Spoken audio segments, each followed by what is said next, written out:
Tommy Curran on the Harbor One Hotline. Tommy, good afternoon. What's up, Andrew?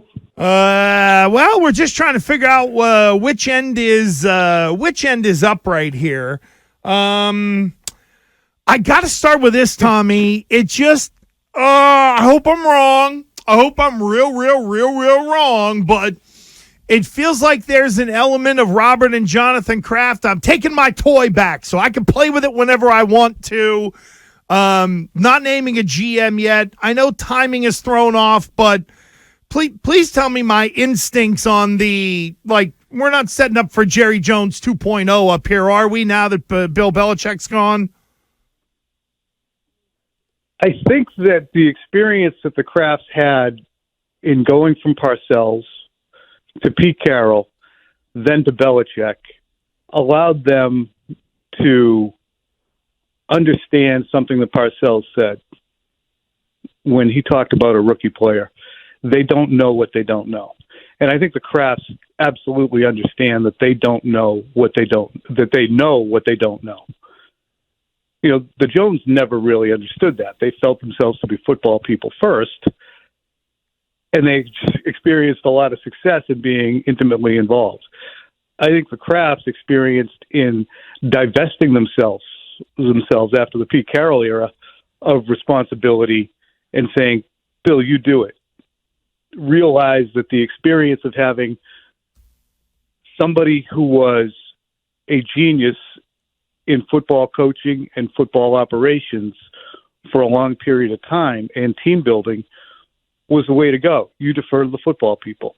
So when you say they're taking their toy back, yes, and then handing it off to a contingent of people who they want to empower to take the team in a different direction. I don't think that they have any intention at all of being involved in player acquisition, player evaluation, drafting, free agency, or spending, which over the course of time, the notion the Krafts ever said no to Bill Belichick on any one player in terms of spending is wrong. And Bill would say that himself and has said that himself. He's never been told he couldn't spend on a player.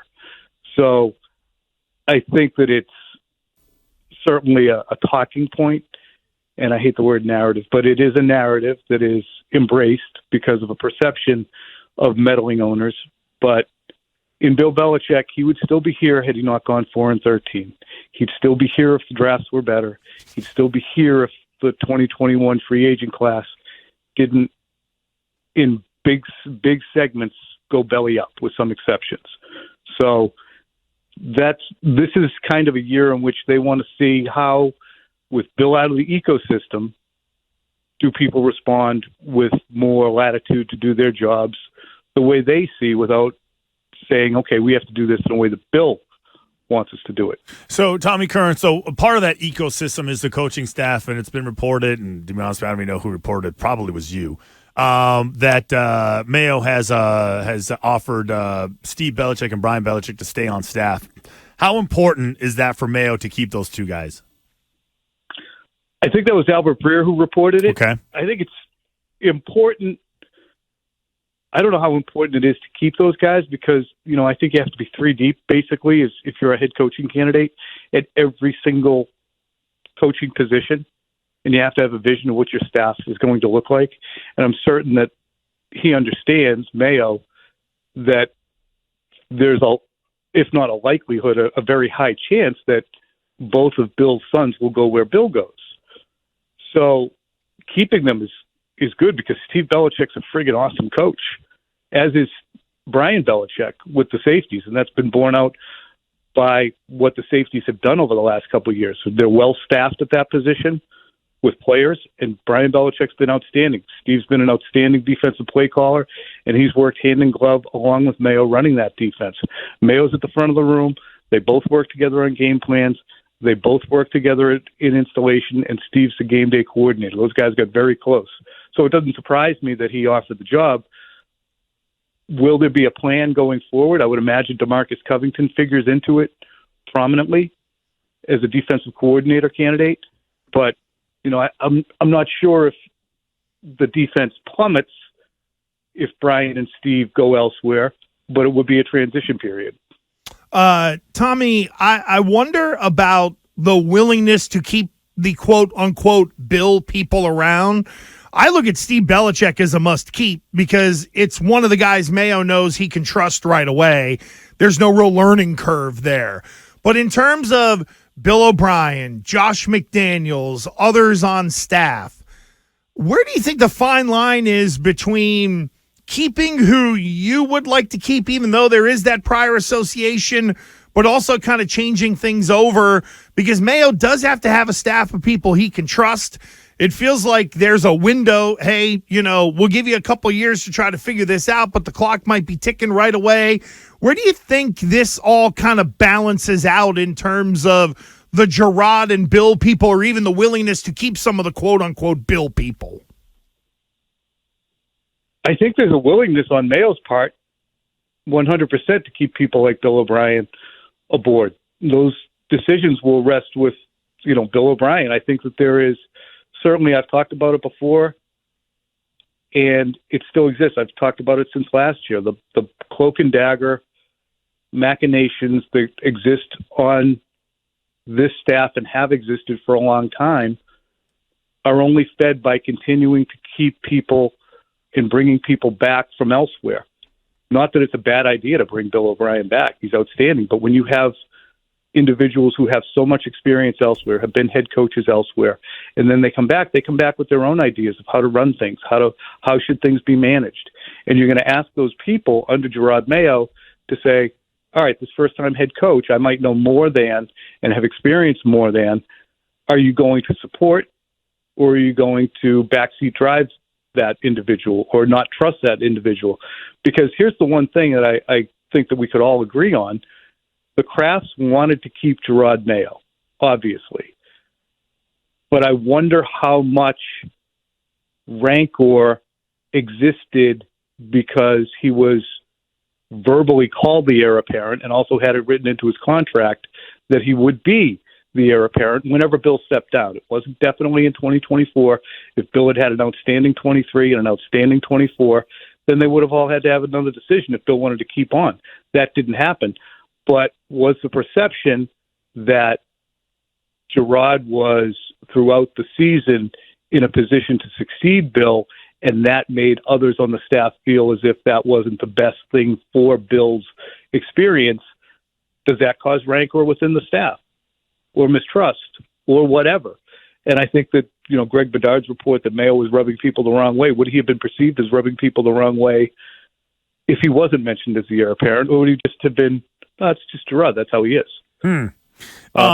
So to me, I think that you have to look long and hard at, okay, who's going to support things going forward, regardless of, if we mentioned O'Brien and McDaniels. I think it's soup to nuts. It's personnel, it's scouting, it's coaching. So all of it factors in. Because you need unanimous visions, going forward. Would you, if you were, Mayo better than anybody, would you think that he would want, as a support system, former guys in these coordinator positions that were former head coaches? Wouldn't that be an asset for him to kind of, but even with that, I sit there and go, oh, geez, and if you did do that, then you have these aggressive, guys who may want a job of their own some point in time. I wonder if that would be a way he would go. I don't know. Was it what's best for the team to bring back so many different people? I think Josh McDaniels coming back after being with the Broncos and the Rams certainly showed its benefits. Was it the best thing to do to bring Matt Patricia and Joe Judge back? Dante Scarnecchia came back. That was good. Bill O'Brien's been back. It didn't yield great results, but I don't doubt that Bill O'Brien is an outstanding coach and should still have a chance to succeed. But I think a lot of those coaches right now are saying, well, how's this going to settle out and what's my role? Tommy, Jerod Mayo, as we now know, contractually had it written in, he's the next guy. There was chatter towards the end of the year that he objected to, but yet he was contractually protected. It all didn't matter in the end. But Mayo spoke up. Do we need to be aware of Mayo having his ears on when it comes to him being the head coach? That he objected to what? The reports coming out about the rubbing people wrong way. He spoke out about it, said, gee, I wonder where those came from. Almost as if he was adding to the air of suspicion around whatever was coming out, because Mayo knew he had the trump card the whole time, which was, hey, it's already written into my deal. I'm sure he could sense things were going badly. I'm just curious about the sensitivity level of him now that he's going to take that step to the right and be in the big chair. Yeah, I think when you're a former player who played at the level he did, he was an all-pro, rookie of the year, outstanding player, and you were in college, you were an outstanding player, you were a first-round pick, you have done very well as an executive, return to the Patriots were celebrated for your coaching acumen, your way of doing things, you accelerated quickly. There hasn't been a lot of criticism of Jerod Mayo as a player or a coach over the course of his life. So he's going to have to adjust to being in as difficult a head coaching position as really you can think of anyone being. It'd be harder if the Patriots had been 7-10, 8-9, and they made this move. So it's an easier bar to clear to get the team headed in the right direction or to succeed what they did in 2023.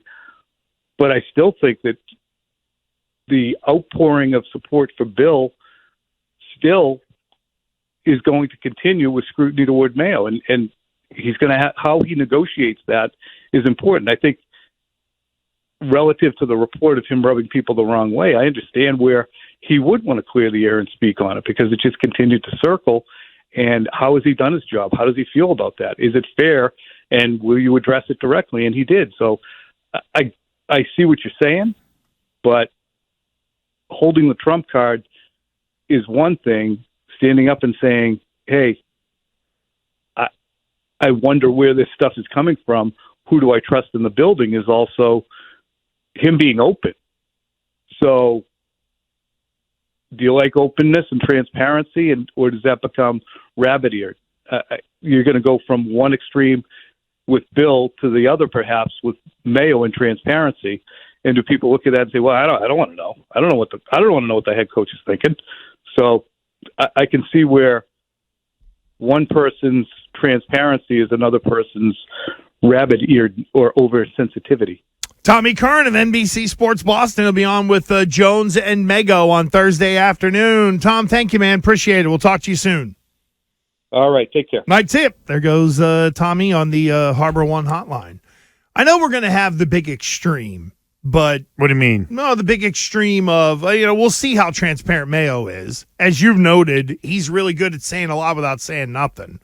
Because you guys did the interviews with him for a while. Oh, no, he actually said nothing. Right, but said a lot. Said a lot of words. No, said a lot of words, but there was nothing in it. I am curious how he handles the media. Yeah, but to me, there was he knows them all. Well, there was the level of sensitivity there of okay, I can deal with a different level of transparency from another coach.